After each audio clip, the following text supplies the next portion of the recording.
Me es un gran placer extender a todos los televidentes una muy cordial bienvenida a este seminario sobre la unidad de la Iglesia y sus desafíos contemporáneos que es auspiciado por la Iglesia Adventista de San Borja en Lima, Perú.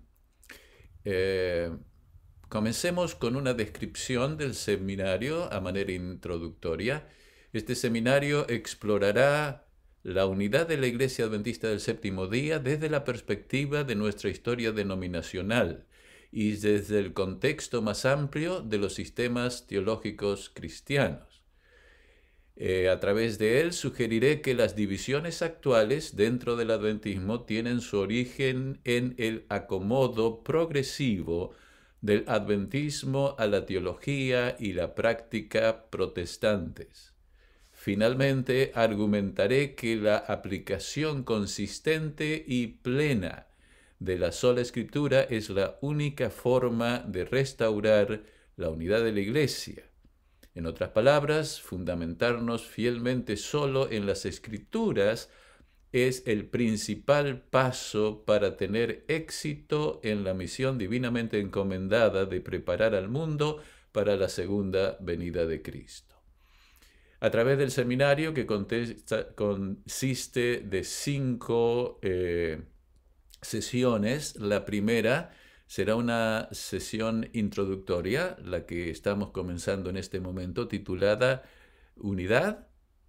Allí introduciré el tema a través de mi testimonio personal. En una segunda presentación veremos la experiencia adventista y cómo esa experiencia procede o se desarrolló de la unidad inicial a una división muy clara y de cierta manera que no puede superarse, es insuperable.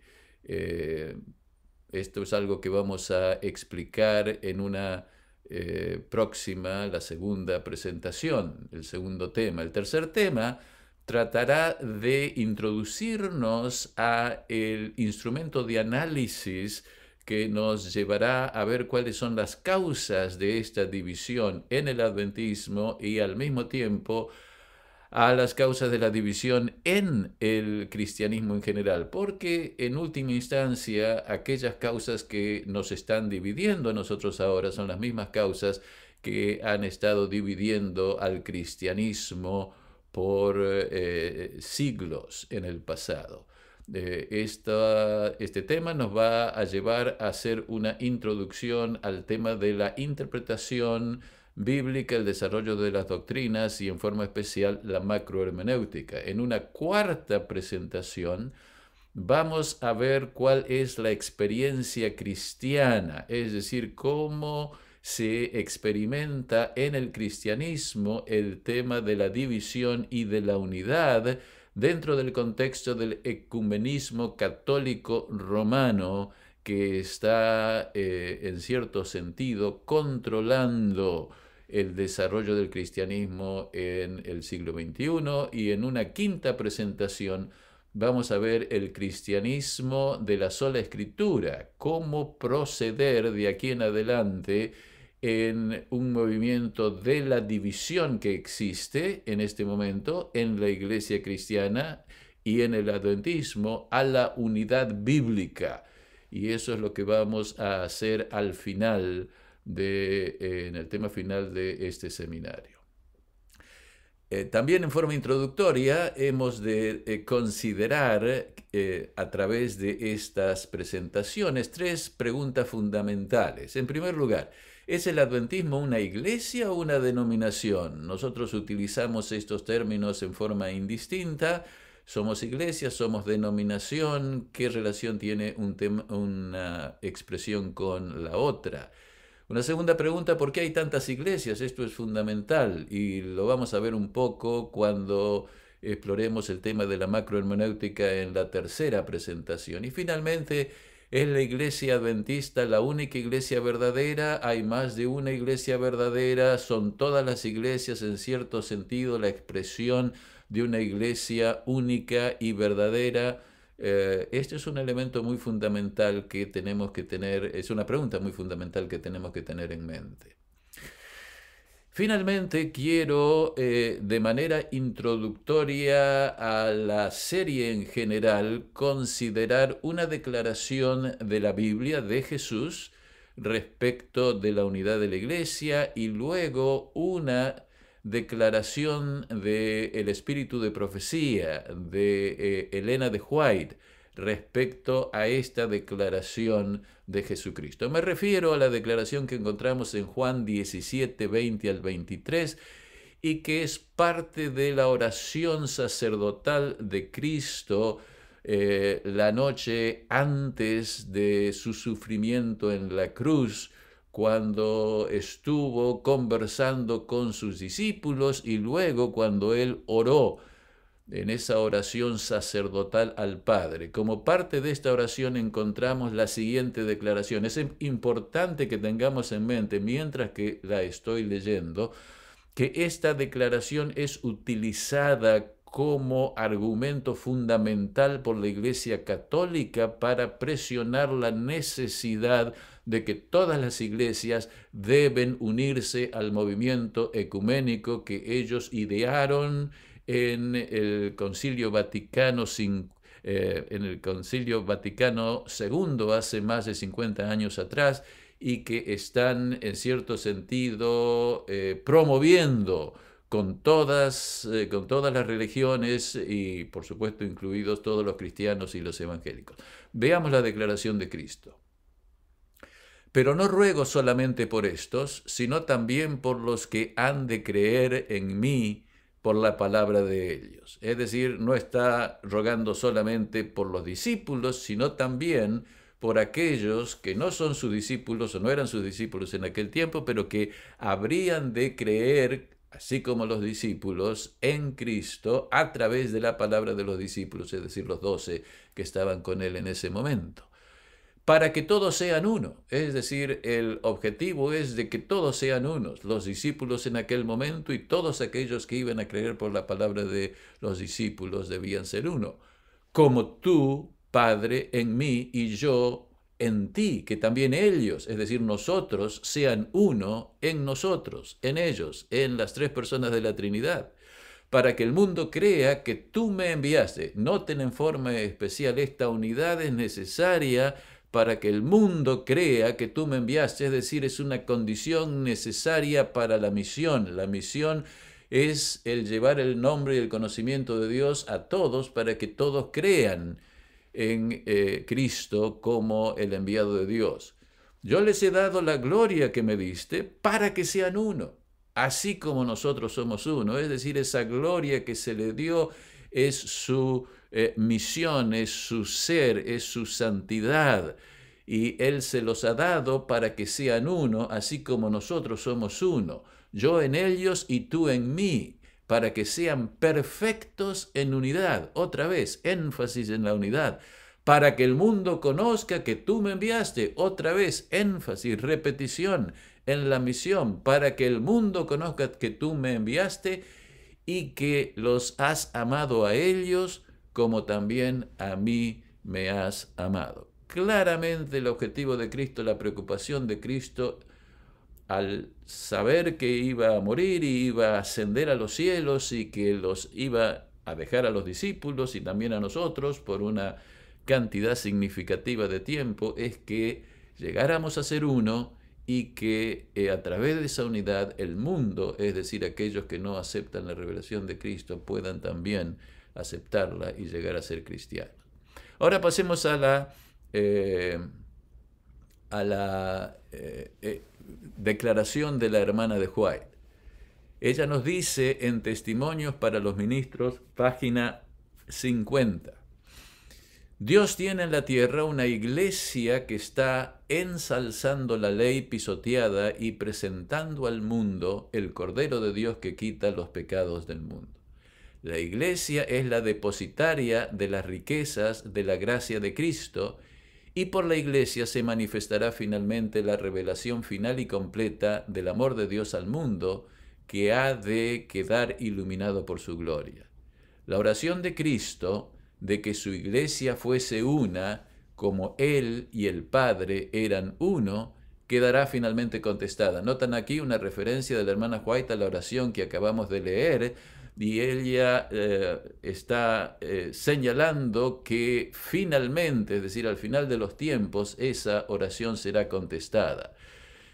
Ella continúa diciendo, será concedida una rica porción del Espíritu Santo y por su constante provisión, es decir, la provisión del Espíritu Santo a los hijos de Dios, ellos llegarán a ser testigos del poder de Dios para salvar. Analicemos esta declaración porque tiene varios aspectos concatenados que debemos entender. En primer lugar, en las dos primeras sentencias, ella está enfatizando la misión de la iglesia, la misión general y la misión escatológica. Leamos. Dios tiene en la tierra una iglesia, es decir, ¿cuántas iglesias tiene Dios en la tierra? Una iglesia. ¿Tiene denominaciones? No, tiene una iglesia, y esa iglesia está siendo identificada de la siguiente manera. Esa iglesia está ensalzando la ley pisoteada y presentando al mundo el Cordero de Dios que quita los pecados del mundo. Es decir, allí está la iglesia promulgando dos cosas, la ley de Dios y el Cordero de Dios que quita los pecados del mundo. Luego, ella dice, la iglesia es la depositaria de las riquezas de la gracia de Cristo, y por la iglesia se manifestará finalmente la revelación final y completa del amor de Dios al mundo, que ha de quedar iluminado por su gloria. Claramente aquí hay una referencia a la misión escatológica de la iglesia, según Apocalipsis 14 y Apocalipsis 18, que la iglesia es el instrumento que Dios utiliza, que Dios forma para traer esa gloria de Dios a todo el mundo en el contexto de su segunda venida. Ahora, luego, en el mismo lugar, la hermana White continúa diciendo, la oración de Cristo que su iglesia fuese una, como Él y el Padre eran uno, quedará finalmente contestada. Es decir, al final del tiempo, esa unidad de la iglesia se va a dar, se va a realizar. Y luego dice, y será concedida una rica porción del Espíritu Santo, y por su constante provisión a los hijos de Dios, ellos llegarán a ser testigos del poder de Dios para salvar. Es decir, va a desarrollarse la unidad de la iglesia al final del tiempo, y a partir de la unidad de la iglesia, por la unidad de la iglesia, como condición, será dado el Espíritu Santo, y constantemente provisto el Espíritu Santo, esos miembros de iglesia, esos hijos de Dios, llegarán a ser testigos del poder de Dios para salvar. Es decir, la iglesia en su unidad recibirá el poder de la lluvia temprana, llegarán a la unidad, y cuando tengan esa unidad por el trabajo del Espíritu Santo en la lluvia temprana, llegarán a recibir el poder de la lluvia tardía.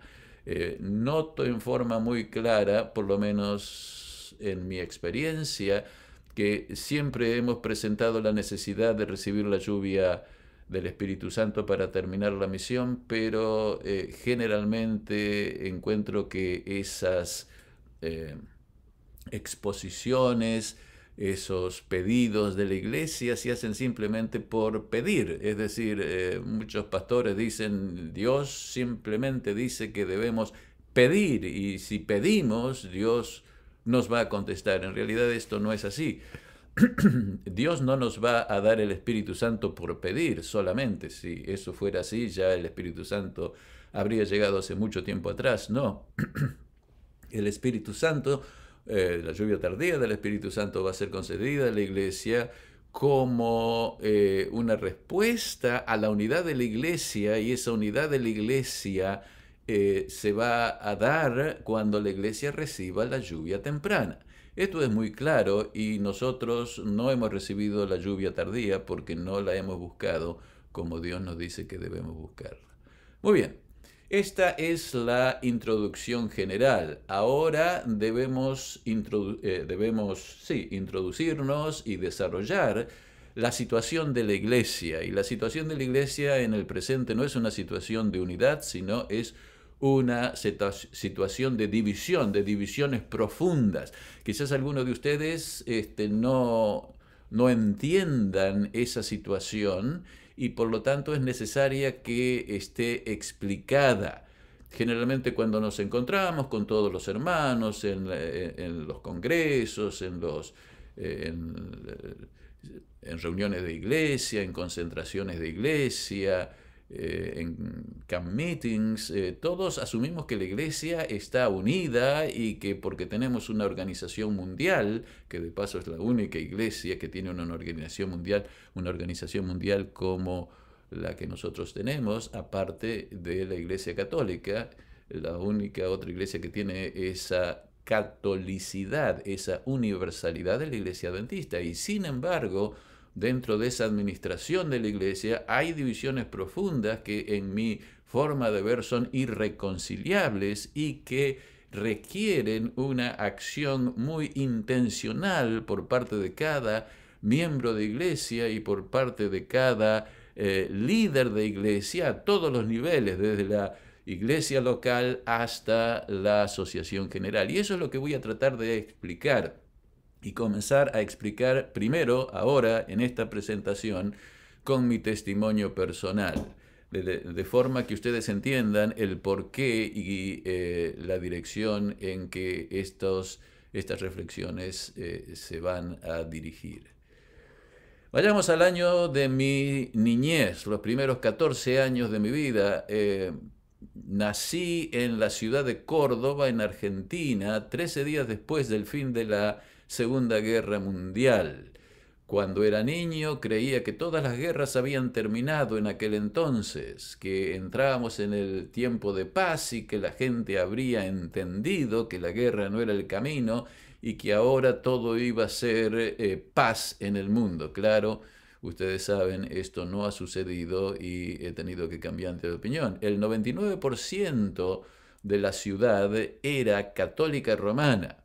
Había un gran número de iglesias católicas romanas por toda la ciudad y el país. Iglesia protestante yo no conocía ni una. La única que conocía era la iglesia adventista, que en aquel entonces era la única iglesia adventista en aquella ciudad, que es la segunda ahora en Argentina, y en aquel tiempo se disputaba el puesto de segunda con la ciudad de Rosario. Hoy tenemos en el slide al señor Perón, que era el presidente, muy amigo del señor Hitler en aquellos tiempos.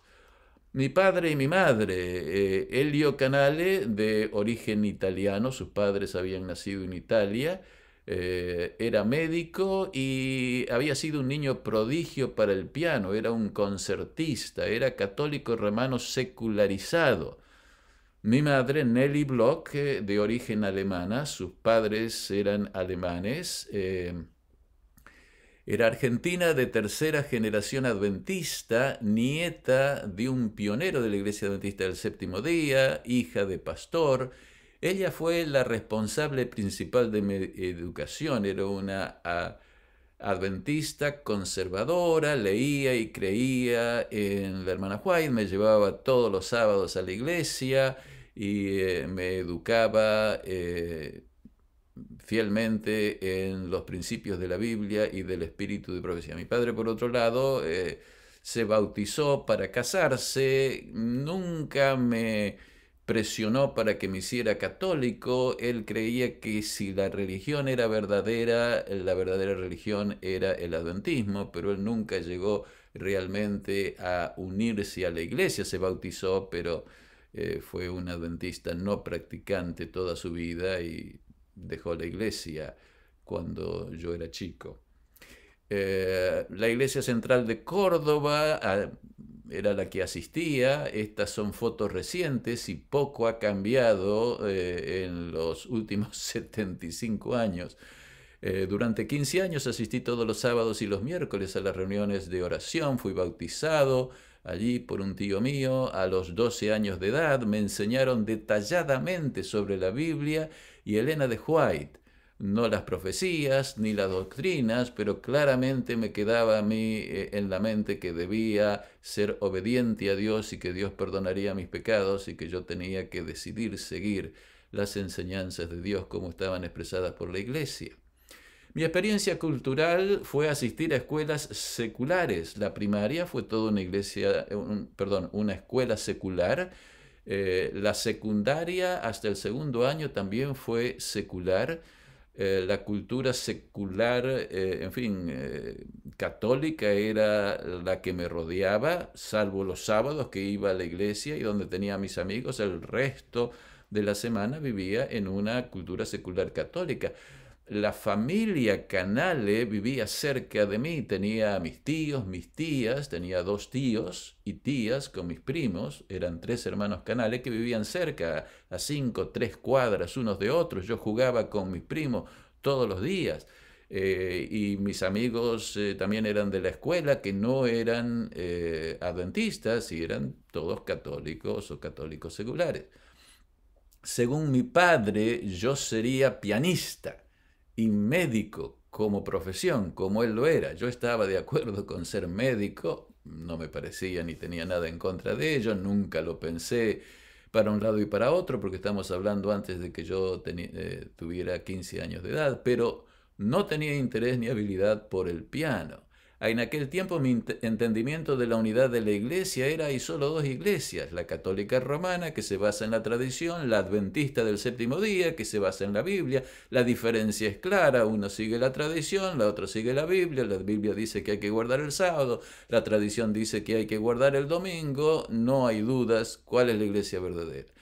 La iglesia adventista del séptimo día, porque señala la Biblia, porque señala lo que la Biblia enseña. Lo que la Biblia enseña da el fundamento a la iglesia adventista del séptimo día. Hay una sola iglesia verdadera, y esa iglesia verdadera es la iglesia adventista del séptimo día. En aquel tiempo no tenía ni la menor idea del protestantismo, ni que eso existía. Era o catolicismo o adventismo. En los años de la adolescencia, en la experiencia del secundario, el primer año lo asistí al Colegio Montserrat, un colegio católico fundado por los jesuitas. En aquel tiempo ya no era operado por los jesuitas. Y el segundo año asistí a una escuela que preparaba maestras, o sea que había como 2.000, 2.500 chicas y solo 50 muchachos, entre los cuales me encontraba yo. En 1960, al tercer año de la escuela secundaria, finalmente fui al internado del Colegio Dentista del Plata y pasé los próximos 10 años allí, los años en que fui formado por los profesores de este colegio. En el 1962, cuando estaba asistiendo al 5.º año de la secundaria, ocurrió el divorcio de mis padres. En ese momento quedé liberado, por así decirlo, de la supervisión paterna. Mi interés principal en aquel tiempo era lo social, no lo espiritual. No tenía nada en contra de lo espiritual y sin embargo no era lo que más me llamaba, era lo social. Sin embargo, tuve una sólida influencia de mi madre, mi abuelo que era pastor, el abuelo Bloch, no el abuelo Canale que era católico, sino del abuelo Bloch, y los maestros adventistas del Colegio Adventista del Plata fueron formando mi mente mediante una clara enseñanza y práctica por el ejemplo. Mi perspectiva sobre la unidad de la iglesia continuaba siendo la misma, una sola iglesia verdadera, esa iglesia es la iglesia adventista del séptimo día. Los protestantes no existían para mí en ese entonces. Ahora, ¿cómo pasó que de medicina o de que llegaría a ser médico pasé a ser pastor y profesor? ¿Cómo se dio el cambio? Como ya dije, en el 1962, cuando tenía 17 años, mis padres se divorciaron. Y claro, eso fue un sacudón, fue algo difícil en mi vida, la separación de mi padre, la rotura del hogar, algo que no existía, que no era aceptado, ni siquiera para mi familia del lado paterno, que eran todos católicos secularizados, el divorciarse, el separarse era pecado era imposible. O sea que fue un golpe. Y continué y traté de en alguna manera superarlo y allí en ese momento llegó la influencia de mi asistencia a la iglesia y la influencia de mis profesores ya en el Colegio Adventista del Plata, y mi mente fue a Romanos 8:28. Sabemos además que a los que aman a Dios todas las cosas los ayudan a bien, esto es, a los que conforme a su propósito son llamados. ¿Qué de bueno había en que mis padres se divorciaran? Esa fue mi pregunta. Algo tenía que haber de bueno, algo bueno tenía que pasar en mi vida a consecuencia del divorcio de mis padres, porque así lo decía la Biblia. Y llegué a la conclusión de que aquello bueno era hacer lo que mi padre jamás me hubiera permitido, estudiar una carrera para el ministerio. Déjenme explicarles. Cuando fui al Colegio Adventista del Plata para el tercer año del secundario, para ser tercero, cuarto y quinto, mi padre dejó bien claro: tú vas a ir allí, vas a hacer el tercero, el cuarto y el quinto, pero después se terminó eso de estar en el Colegio Adventista del Plata y vas a venir aquí a hacer medicina. Eso era claro y yo, por supuesto, no tenía cómo decir que no. Y dije, por supuesto, claro, contento de ir a hacer el secundario allí y después venir a hacer los estudios en medicina. Pero en este momento se me ocurrió, pero claro, ahora Dios lo que me está diciendo es que se me abren las puertas para considerar el continuar mis estudios en el Colegio Adventista del Plata, pero en aquel tiempo en el Colegio Adventista del Plata existían dos carreras: la carrera del ministerio y la carrera del administrador, es decir, los estudios comerciales, como se llamaba en aquel tiempo. A mí los estudios comerciales no me llamaban, pero ni de lejos. Era imposible para mí el hacerlo o entrar en ese tipo de carrera. Así que lo único que podía hacer era ser pastor. Pero claro, yo no tenía el llamado para pastor. Así que empecé a pedir consejos entre mis profesores y mis profesores me alentaron a que lo hiciera, aunque no tenía el llamado. Ellos me dijeron, el llamado te va a llegar. Y basado en estos principios que en este momento me parecen muy débiles y quizás no bien fundados, comencé a estudiar la carrera de pastor para el ministerio, el teológico, en el Colegio Adventista del Plata. Los estudios teológicos ocurrieron entre mis años 17 y 21. Mis primeros pasos en teología adventista, mientras yo esperaba recibir el llamado, el primer encuentro con las escrituras, la teología, estudios en teología, leí por primera vez la Biblia, leí por primera vez a Elena de White, fui estudiando Daniel y Apocalipsis, las profecías, de las cuales había oído, pero por supuesto nunca las había leído ni las había estudiado. Una monografía que escribí para la clase de teología sistemática sobre el origen del mal en los escritos de Elena de White abrió mis ojos por primera vez a la coherencia y belleza de la revelación bíblica. Fue extraordinario para mí. Por primera vez vi que el pensamiento bíblico era coherente cuando la hermana White comienza a explicar cómo el mal se originó en el cielo. Eso abrió mis ojos a la teología sistemática para siempre. Todavía en aquel tiempo la teología evangélica y la teología adventista eran compatibles. Déjenme explicar lo que pasó allí mientras estudiaba teología. Mi profesor de teología sistemática, que era un misionero que venía de los Estados Unidos, que tenía una maestría de divinidades en Andrews, para mí eso era una cosa increíble, era un maestro en la divinidad, era, para mí, nada mayor podía existir en el mundo. Este profesor de teología sistemática, viniendo de Andrews, es decir, para mí en aquel entonces, toda palabra que venía de los pastores y toda palabra que venía de mis profesores era dogmática, era verdadera, no había mentira en lo que me estaban diciendo, y más aún de un pastor que venía de Andrews con una maestría en divinidades. Nos recomendó un libro de texto escrito por un autor evangélico. Y bueno, él hizo esta aclaración. Nos dijo que podíamos confiar en este libro, en todo, excepto en nuestras doctrinas distintivas, la inmortalidad del alma, el sábado, la interpretación profética, íbamos a encontrar que no estaba de acuerdo con lo que nosotros pensábamos, pero el resto estaba todo de acuerdo a lo que nosotros pensábamos. Eso me quedó en la mente. Este mensaje subliminal o no tan subliminal, pero claro y explícito, se quedó conmigo.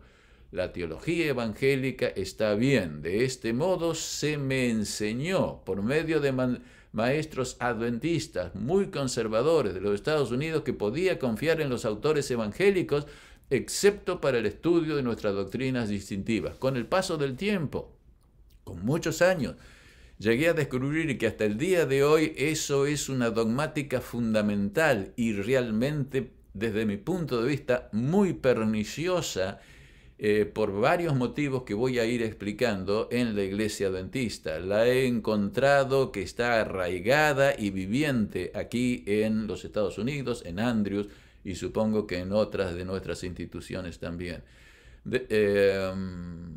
Literalmente yo acepté esta idea por fe en mis maestros. Hasta ese momento jamás había leído ningún autor evangélico. Y en este contexto quiero traer una conversación que tuve con mi padre. Estaba estudiando teología y en el Colegio Adventista del Plata, que era lo que él no quería que yo hiciera.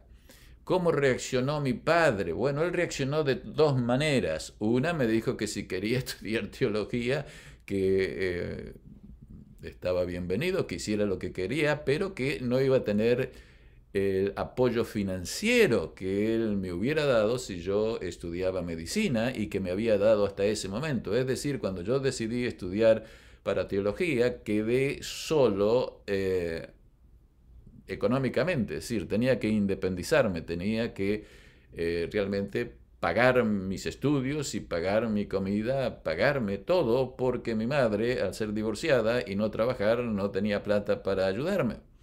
Así que esa fue una de las reacciones de mi padre. De paso me hizo muy bien tener que enfrentar eso, tener que trabajar y tener que ganarme el sustento durante esos 4 años de estudio de la teología. Pero también mi padre me dijo lo siguiente: tú quieres ser un pastor adventista porque tienes una naturaleza espiritual y porque tu madre te enseñó el adventismo desde que eras niño. Y luego agregó: si hubieras nacido en China, te habrías convertido en un monje budista. Y eso me sacudió, porque me di cuenta que tenía razón. La pregunta en mi mente surgió: ¿soy adventista solo por naturaleza y por crianza, o lo soy porque es la verdad? ¿Es la iglesia adventista la iglesia verdadera, o hay otros caminos y este no es el camino? Realmente esto me llevó a cuestionar todo lo que había recibido de mis maestros y de mi madre y de mis pastores. No lo negué, simplemente lo cuestioné y lo cuestioné por mucho tiempo. Mi búsqueda, mi proceso de razonamiento comenzó con ¿existe Dios? Y luego de pensar, llegué a la conclusión: debe existir un Dios. Si existe un Dios, la siguiente paso, la siguiente pregunta: ¿cuál de todos es el verdadero? Es decir, ¿cuál de todas las religiones, es decir, cuál de todos los dioses es la religión o es el Dios que debe ser seguido? Bueno, llegué a la decisión de que era el Dios del cristianismo. No puedo en este momento explicar cuáles fueron mis razonamientos en aquel momento, sino simplemente los pasos. Si el cristianismo es verdadero, ¿cuál es la iglesia verdadera? ¿La tradición debemos seguirla como dicen los católicos o la escritura? Claramente la tradición podrá estar, pero si contradice la escritura es imposible el seguirla, por lo tanto tiene que ser aquel cristianismo que se basa en la escritura, y la conclusión, por lo tanto, fue la iglesia adventista es la iglesia verdadera porque sigue las escrituras. Mi perspectiva sobre la unidad de la iglesia, entonces, mientras estaba estudiando teología, hay una sola iglesia verdadera y esa iglesia verdadera es la iglesia adventista. La teología protestante, sin embargo, la consideraba como compatible con la teología adventista, pero no era parte de la iglesia. Las iglesias evangélicas no eran parte de la iglesia, ni la iglesia verdadera, porque no tenían las doctrinas distintivas, es decir, porque no guardaban el sábado, porque no tenían la inmortalidad del alma y no creían en la segunda venida.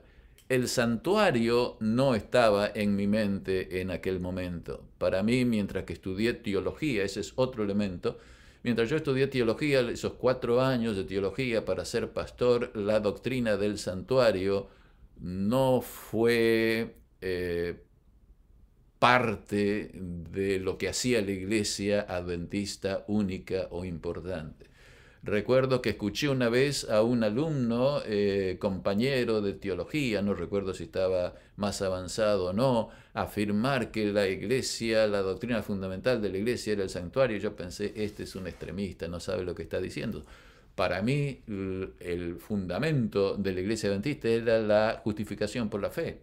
Claro, no la consideraba la justificación por la fe como los evangélicos, es decir, no se me enseñó que justificación por la fe era simplemente el perdón de los pecados, es decir, es la transformación, la santificación y la justificación es todo parte, o sea que tenía que haber esa obediencia, pero para mí eso era el aporte de la iglesia adventista, era la justificación por la fe, no el santuario. Es decir, a mí se me educó en Sudamérica en los años 1960 como un adventista que yo considero ahora evangélico, es decir, ya se había perdido el santuario como la visión fundamental que habría un sistema coherente y completo de teología y filosofía. Eso no me lo enseñaron. Eran adventistas, eran fieles, se usaba la hermana White para todo, pero ya no se pensaba desde un punto de vista sistemático como los adventistas originales. Y ahora pasamos al aspecto de la filosofía, los estudios filosóficos. Entre mis años 21 y 25 estudié 4 años filosofía. ¿Cómo llegó a pasar este asunto? El contacto inesperado con la filosofía. Mientras que estaba estudiando teología, esperaba que me llegara el llamado, esperaba que me llegaba el llamado, y en el tercer año no me había llegado el llamado, y un día un profesor, para los que lo conocen, era el profesor Elvio Pereira, que fue uno de los grandes profesores que yo tuve, que hasta este momento lo admiro muchísimo y que está todavía gozando de la jubilación. Creo que llegó a cumplir 90, 94 años y está muy bien gozando de su merecida jubilación. En una clase dijo lo siguiente, yo estaba al final de la clase sentado allá y dijo: cualquiera de ustedes que como pastores, estudiantes de teología para llegar a ser pastores, puedan ser otra cosa que pastores, mejor que sean otra cosa y no que sean pastores. Y en mi mente eso me golpeó muchísimo, porque sí, yo podría hacer muchas otras cosas y no necesariamente pastor, y esto no iba a ayudar a la iglesia, así que entré en un proceso de búsqueda. ¿Tengo que seguir siendo pastor? No, tengo que salir, aceptar un llamado, en un año termino, ¿y qué es lo que voy a hacer? Cuando me gradué en teología y me casé en 1966, me sentía muy joven para ser pastor, aún no sentía el llamado, como acabo de explicar.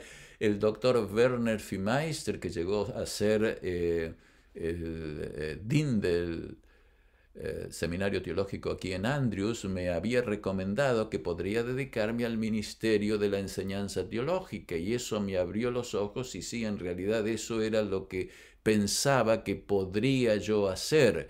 No ser un pastor, pero sí ser un profesor de teología. Claro, ser profesor de teología era, por lo menos, no sé ahora, era una cosa muy difícil en aquel tiempo, y no tengo la oportunidad de explicar esto, el tiempo. Providencialmente, el Colegio Adventista del Plata lanzó un nuevo programa de estudios en educación, psicología y filosofía exactamente al año siguiente que yo me graduaba, es decir, me gradué en el 66 y en marzo del 67 empezaba este programa. Estaba yo, es decir, estaba, por un lado no quería salir al campo y por otro lado estaba atraído por la educación y la psicología como herramientas para un ministerio exitoso, así que pensando todavía en ser pastor y ser un buen pastor, o mejor, estar preparados, comencé a estudiar en ese profesorado. Es decir, comencé a estudiar 4 años más, 67, 68, 69, 70, estudié 4 años en el profesorado de filosofía y pedagogía en el Colegio Dentista del Plata, pero de los 4 años, 2 de esos años fueron dedicados a estudiar filosofía en profundidad. Es decir, yo lo tomé como la gran mayoría de mis compañeros por la psicología y por la pedagogía, la educación, pero había la mitad del curso era filosofía. ¿Qué pasó? Tuve el aprendizaje filosófico, me llevó eventualmente, no durante esos 4 años, pero eventualmente me llevó a descubrir la fórmula secreta del vino de Babilonia, es decir, del sistema cristiano, del catolicismo romano y del protestantismo.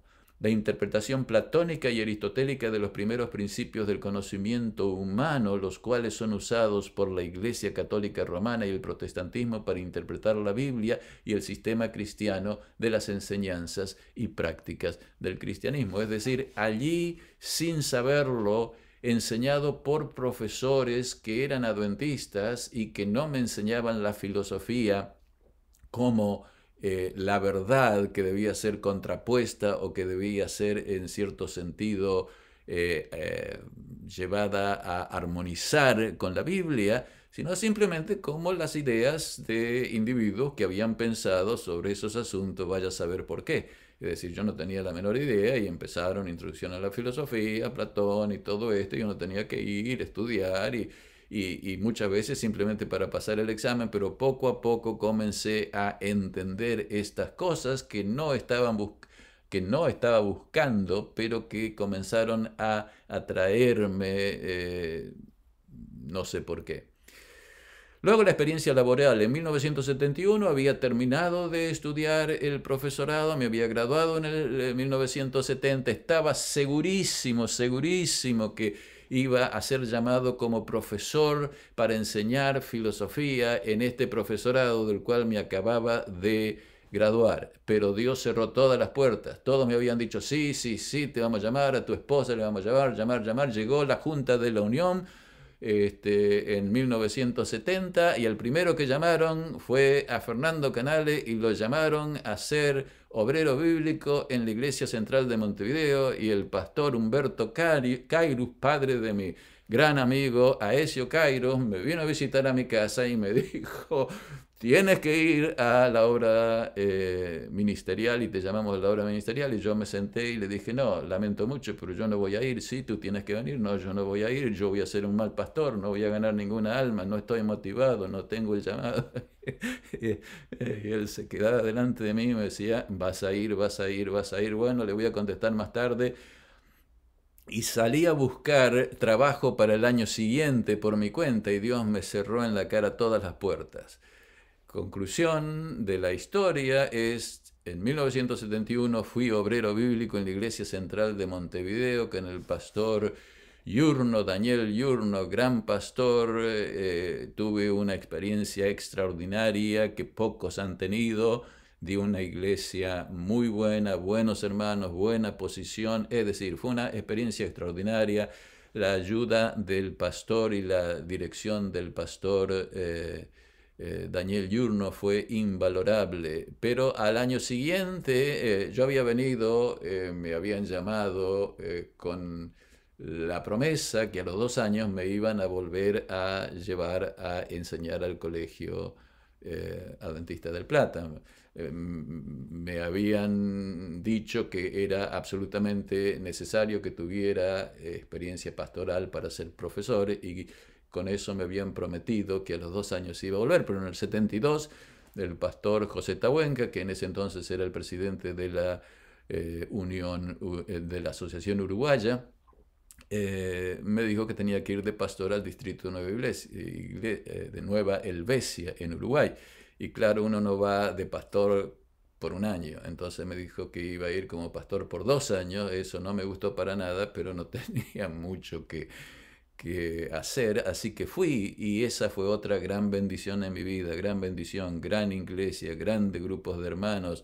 Realmente una experiencia que Dios me hizo pasar y por la cual estoy muy agradecido a Él y también a los hermanos. Luego, desde el 74-78, fui profesor de filosofía en el Colegio Dentista del Plata en Argentina. Es decir, estuve enseñando filosofía por 5 años. Todos los días, 20-25 horas, filosofía, filosofía, filosofía. Es decir, se me formó parte de mí toda la historia de la filosofía, desde los griegos hasta Heidegger y los existencialistas en aquel tiempo.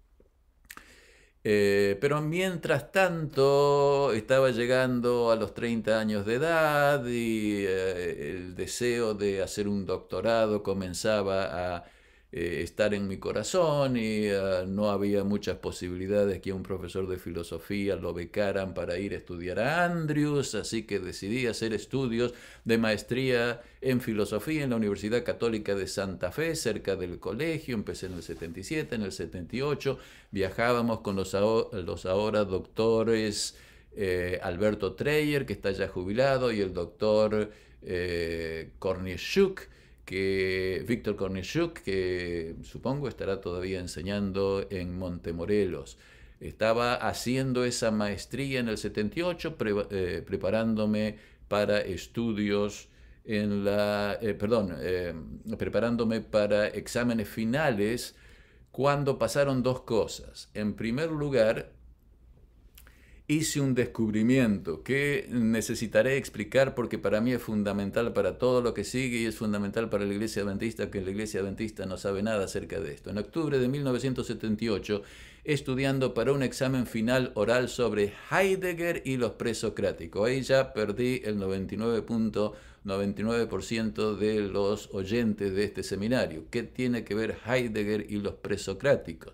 Los presocráticos son los filósofos que vinieron antes de Sócrates, los primeros filósofos en el mundo, filósofos occidentales en el mundo. Y Heidegger, ¿quién era Heidegger? Uno de los últimos filósofos. O sea que uno de los últimos filósofos estaba reflexionando acerca de los primeros filósofos, había tomado un curso con un profesor católico, no era un sacerdote, un profesor católico en la Universidad Católica de Santa Fe. Y mientras que estaba estudiando, me di cuenta de que la interpretación temporal del ser que hacía Heidegger en su obra Cumbre, Ser y Tiempo contradecía directamente la tradición filosófica parmenidiana del ser, que ha sido la base y continúa siendo la base de la Iglesia Católica y del sistema católico y protestante de teología. Es decir, el sistema católico y el sistema protestante de teología se basa en una comprensión filosófica del ser, es decir, de la realidad. Y esa comprensión del ser es el concepto más general, abarcante que el hombre puede tener, porque todo es. Es decir, cuando usted dice árbol es árbol, concepto es, color es, libro es, dolor es, operación es. Es decir, que nada de lo que existe cae fuera del concepto de ser. Por lo tanto, es lo más general y tiene pocos detalles. Esa generalidad es lo que da la unidad a toda la realidad y da la unidad a todo el conocimiento. Ahora, mi descubrimiento allí en el 78 fue que, filosóficamente hablando, los católicos habían aceptado la interpretación de los primeros, o de uno de los primeros filósofos, que era Parménides, que luego fue adoptado por Platón, que después fue adoptado por Aristóteles, que después fue adoptado por los primeros cristianos, por los padres de la Iglesia, por Agustín, por Aquino y por todos, y por Lutero y por todos los protestantes, el ser es atemporal. Pero este individuo dice, no, el ser es temporal y los griegos estaban equivocados. Beautiful, eso digo en inglés, hermoso, extraordinario. Hay una pelea, hay una contradicción en la filosofía, en la parte fundamental de la filosofía. Y he aquí que claramente de este modo supe que la teología adventista difería completamente de la teología católico-romana. Después sabría que la teología evangélica también se fundamentaba en la interpretación atemporal tradicional. El enfoque de la teología cristiana, usado por Elena de White en el conflicto de los siglos, se fundamenta, asume evidentemente una visión histórica del ser, de la realidad. La hermana White habla de una historia, Dios hizo esto, Dios hizo lo otro, Dios vino acá, Dios hacia allá, en 1844, en el cielo, Dios hizo eso. Eso es absolutamente imposible para los católicos y absolutamente imposible para los protestantes. ¿Por qué? Porque para ellos el ser es atemporal y aespacial, lo que significa que Dios en su realidad no tiene espacio y no tiene tiempo. Si no tiene espacio y no tiene tiempo, no puede hacer cosas en el tiempo y en el espacio. No lo puede hacer. Es imposible. Ni siquiera para Dios. Y eso es un asunto que en realidad los teólogos católicos, Agustín y Aquino, y todo el sistema católico lo toma como esto es así. Por lo tanto, lo que la Biblia dice son solamente figuras, cuentos y mitos, pero no hablan acerca de la realidad. Son solamente historias, pero no son la realidad. Muy bien. Mi entendimiento de la unidad de la iglesia en aquel tiempo seguía siendo la misma. La iglesia adventista era la única verdadera, la iglesia de la teología protestante era compatible, pero no era la iglesia verdadera, las iglesias protestantes, porque no tenían las iglesias distintivas, y a eso se sumó mi concepción, mi descubrimiento de que la iglesia adventista estaba basada en una visión no atemporal, sino histórica del ser, y eso tenía que todavía trabajarlo en mi mente. Con eso vine a hacer los estudios teológicos en la Universidad de Andrews desde 1979 a 1983. Allí en mi momento de graduación estoy con mi antiguo profesor y luego compañero de estudios, y luego fue director de estudios para mí, director de teología, estudiando en la Universidad de Andrews. Allí comencé a descubrir la diversidad teológica dentro de la iglesia. Es decir, hasta ese momento yo creía que todo el mundo pensaba como mis profesores pensaban y como yo pensaba. Es decir, todo el mundo pensaba de la misma manera. El adventismo era cohesivo doctrinalmente y en términos de la hermana White y en términos de práctica, todos pensábamos igual. Eso es lo que honestamente yo creía. Pero cuando vine acá a estudiar en Andrews, empecé a descubrir ciertas cosas que me sonaban mal. Claro, yo estaba luchando con el inglés, que no me resultaba fácil, así que me tomó un tiempo hasta que empecé a entender cosas. En 1980, ya había sido como un año y medio, esto era en el verano, al salir de una reunión en la tarde del sábado en la que se había informado acerca de el resultado de las conferencias sobre el santuario en Glacier View respecto de la propuesta de Sfor, respecto al santuario y el juicio investigador, escuché que algunos estudiantes perplejos decían detrás de mí: si esto es verdad, es decir, de que la Iglesia ha rechazado como herética la visión de Ford, es decir, si esto es verdad que Ford está equivocado, que Ford es un hereje, ¿qué creeremos nosotros? Y yo dije, para mí, lo que siempre hemos creído. Sin embargo, aún no me había dado cuenta de que en Australia se creía, por lo menos las nuevas generaciones, en una versión muy diferente del adventismo, el adventismo evangélico. Esto lo veremos en la segunda presentación. Cuando era estudiante, también me fui dando cuenta de cosas que eran raras y que eran diversas, pero yo lo tomaba a eso como cosas puntuales, es decir, que había un loco suelto y que pensaba eso, pero que no representaba la visión de la iglesia o de una mayoría o de un grupo significativo de dirigentes de la iglesia. Pensaba que eran locuras de algunos profesores, pero que no había llegado al nivel pastoral ni al nivel de los administradores. Entonces tuve maestros heréticos cuando estaba estudiando allí, en aquellos tiempos. Por supuesto que todavía siguen existiendo, en Andrews y en otras partes, tan mezclados.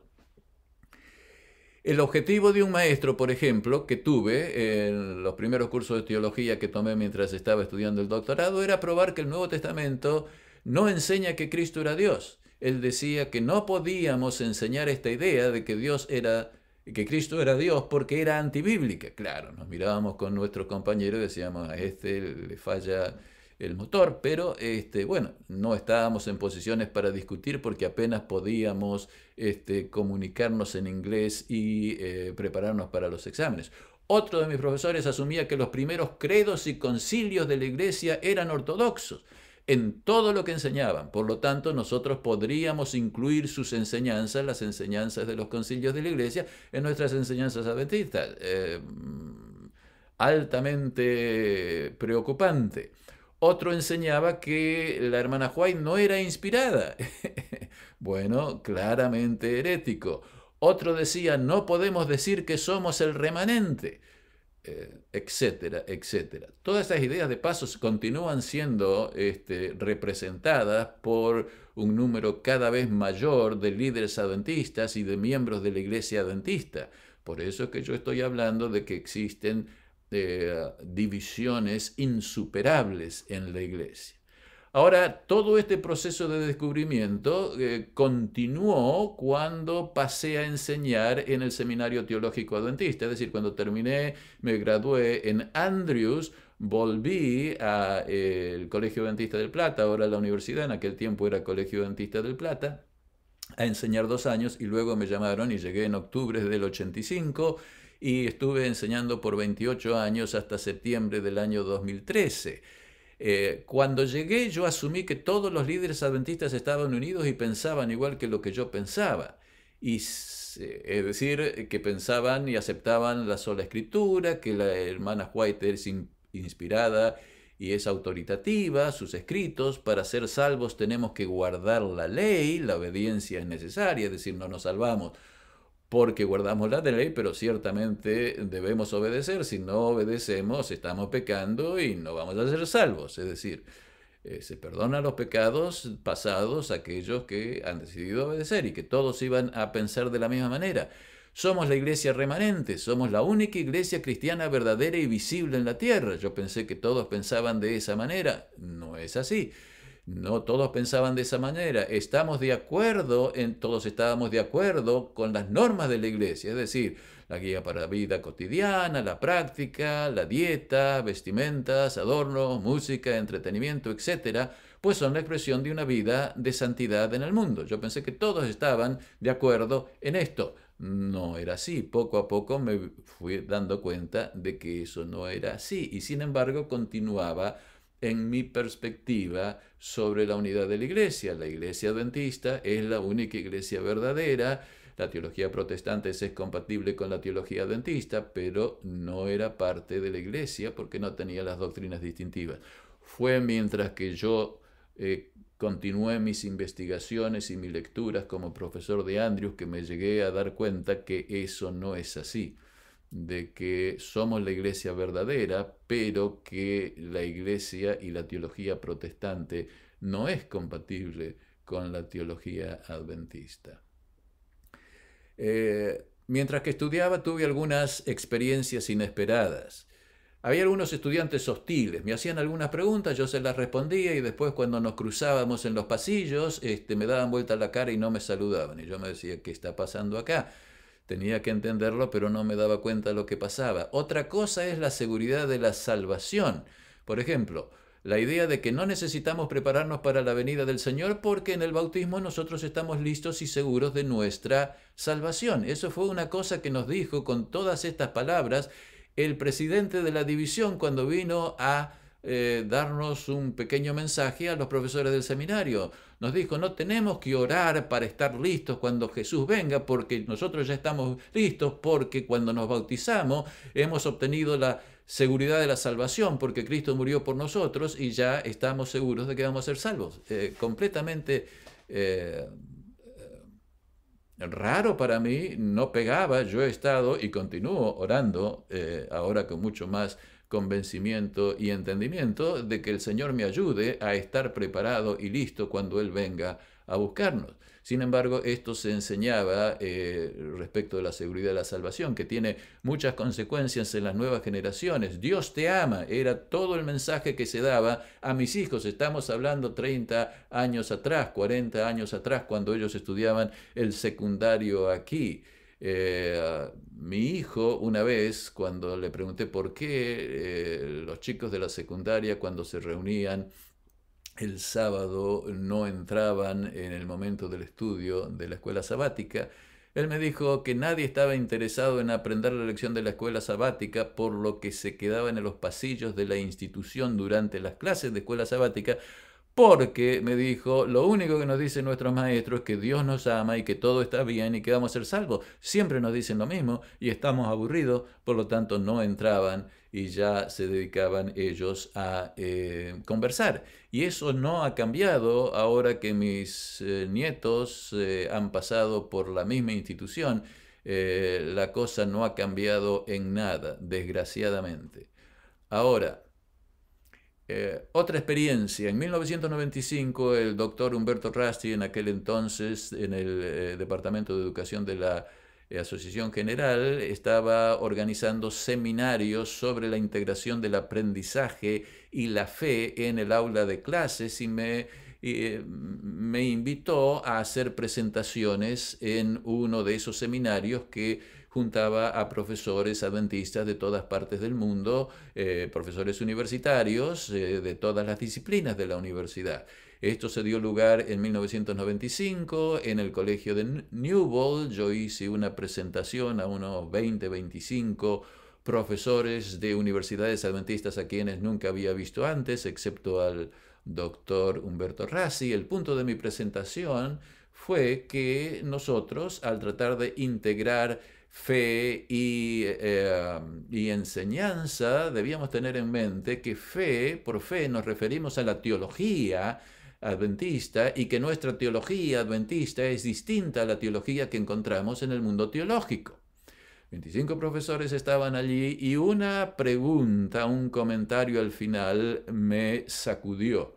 Alguien en forma reflexiva en el tiempo de preguntas y respuestas se expresó de esta manera: si es así, es decir, si yo tengo razón en decir que la teología adventista es distinta a la teología que encontramos en el mundo teológico, yo, dijo este profesor, este doctor, no pertenezco a la misma iglesia a la que tú perteneces. Es decir, él siendo adventista y yo siendo adventista, pertenecemos a dos iglesias completamente distintas.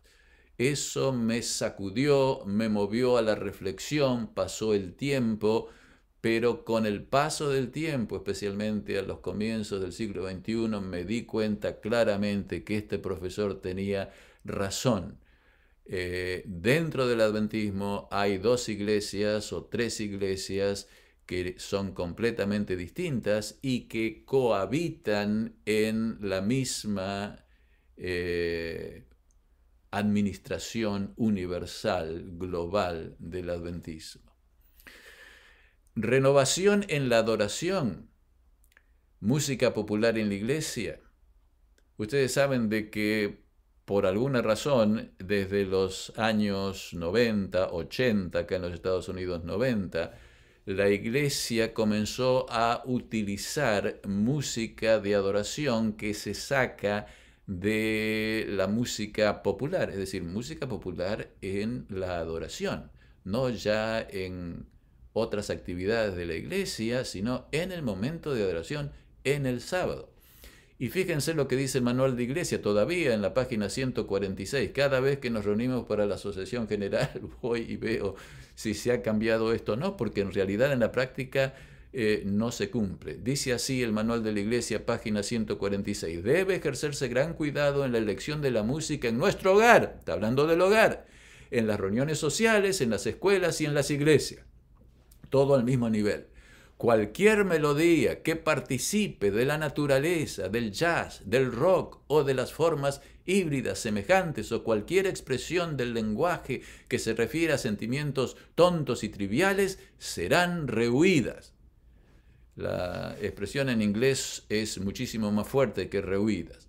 El espíritu del mundo que se introduce en el espíritu de adoración aleja a los adventistas de la esencia del cristianismo, que es la santidad. Es decir, en otras palabras, se ha dado lo que se llamaba aquí en los años 90 una renovación en la adoración que básicamente se basaba en introducir música popular, música bailable, inclusive danzas, el espíritu del mundo, inclusive el rock. Hay pastores que tienen bandas de rock y que llevan el rock a las reuniones de nuestros jóvenes. Es decir, nosotros los mandamos a nuestras instituciones y en nuestras instituciones los hacen adorar con rock y con músicas populares. ¿Es esto la renovación de la adoración? Es parte de la iglesia. Claramente yo no puedo ir a una adoración de esa manera. Pienso yo que eso es una abominación. Al decir esto, por supuesto, una gran cantidad de mis iguales, mis compañeros profesores y pastores, se van a sentir completamente ofendidos. Y yo lamento que se ofendan, pero no lo hago con ese propósito. Lo hago con el propósito de que piensen, recapaciten y vuelvan a la santidad que requiere la separación del mundo, incluyendo la música popular. Pero eso es otro tema. Pero llegamos a la experiencia, yo diría, cumbre que me llevó a mí a claramente darme cuenta que estamos completamente divididos. En el comienzo de los 2000, del año 2000, me acuerdo que en el año 2001 fui al Colegio Adventista del Plata para una serie de presentaciones y cuando volví ocurrió el septiembre 11, el ataque a las Torres Gemelas. Y en ese momento también se me invitó a formar parte y hacer algunas presentaciones en unas serie de conferencias internacionales organizadas por el Instituto Bíblico, el Instituto de Geociencia de la Asociación General, con representantes de todas partes del mundo para discutir el asunto de la evolución. Es decir, había un grupo de gente, diríamos, científicos y eruditos y teólogos adventistas que quería que la iglesia adventista aceptara la evolución como una forma correcta de interpretar los orígenes del mundo desde el punto de vista religioso adventista. Y habían estado, en fin, de alguna manera presionando a la Asociación General y se habían formado estas conferencias. Yo no sabía nada de eso por medio de un compañero en el departamento de teología, que era el doctor John Baldwin. Él sugirió mi nombre para que yo hiciera algunas presentaciones, así que fui.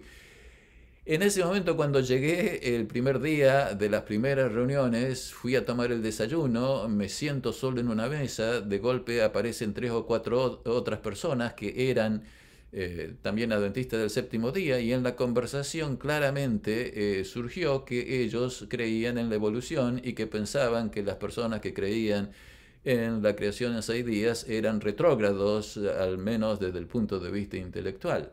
Y ellos argumentaban y argumentaron personalmente y también públicamente de que la evolución es algo que debemos aceptar porque es la verdad y es imposible que sigamos siendo adventistas pensando en la creación en 6 días y todavía querer ser considerado seriamente por las personas del siglo XXI.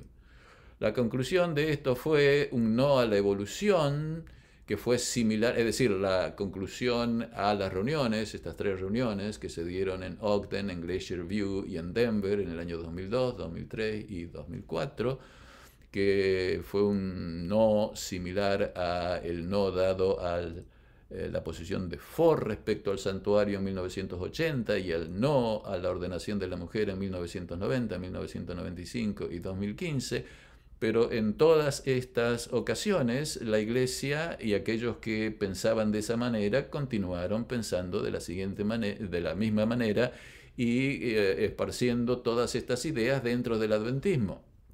A pesar de estas decisiones, todas estas ideas siguen siendo practicadas, enseñadas en el adventismo, y es a partir de esa experiencia que si los adventistas piensan que creen que la evolución es correcta, claramente hay una división absolutamente fundamental e irreconciliable, no puede reconciliarse.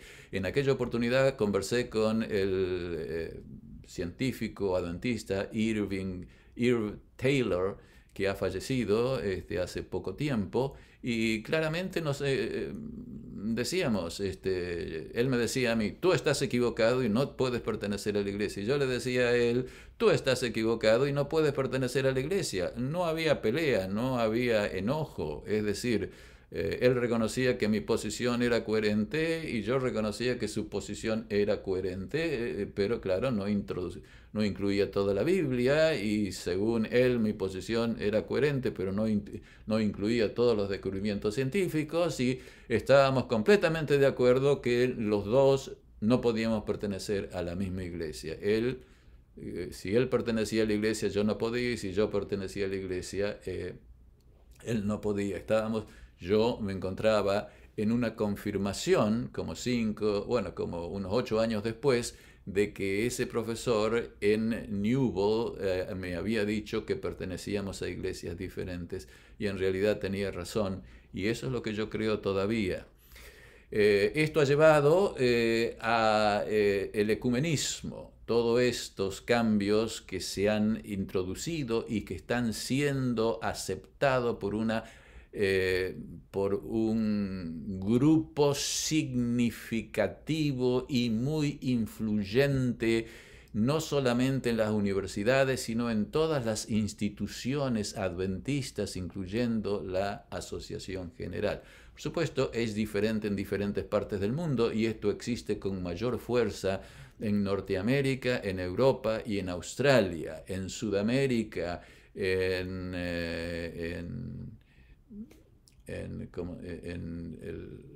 las islas del Oriente, en África. Estas cosas no se dan tanto de esa manera, pero se van introduciendo con gente que viene y que enseña, y que, como yo aceptaba lo que decían los profesores que venían de Andrew, ellos también aceptan lo que estas personas que poseen cargos con autoridad de representación en las divisiones, en la Asociación General, en las universidades y en otras instituciones. Como resultado de la división teológica que será considerada en la segunda presentación, muchos adventistas están abiertos a interactuar con el movimiento ecuménico liderado por la Iglesia Católica. Es decir, hay muchos que están aceptando el movimiento interconfesional y el movimiento ecuménico. Adventistas asumen que el adventismo es una versión del evangelicalismo. Esto conduce necesariamente al ecumenismo. Asumen que el adventismo no constituye la única iglesia verdadera visible, sino que es una entre muchas denominaciones que conforman la Iglesia Cristiana Universal. Con esto en mente, quedan preguntas para explorar. ¿Por qué y cómo estas cosas han sucedido en la Iglesia? ¿Podemos superar las divisiones en la teología y la práctica de la Iglesia? ¿Con qué fundamento podemos decir que somos la única iglesia verdadera? ¿Es necesaria la unidad de la iglesia? ¿Deberíamos participar del ecumenismo? ¿Cuál es la relación que hay entre la unidad y la misión de la iglesia? Muchas gracias por acompañarme en esta presentación y los espero para continuar con el segundo tema en el tiempo que se ha de anunciar. Muchas gracias y que Dios los bendiga ricamente.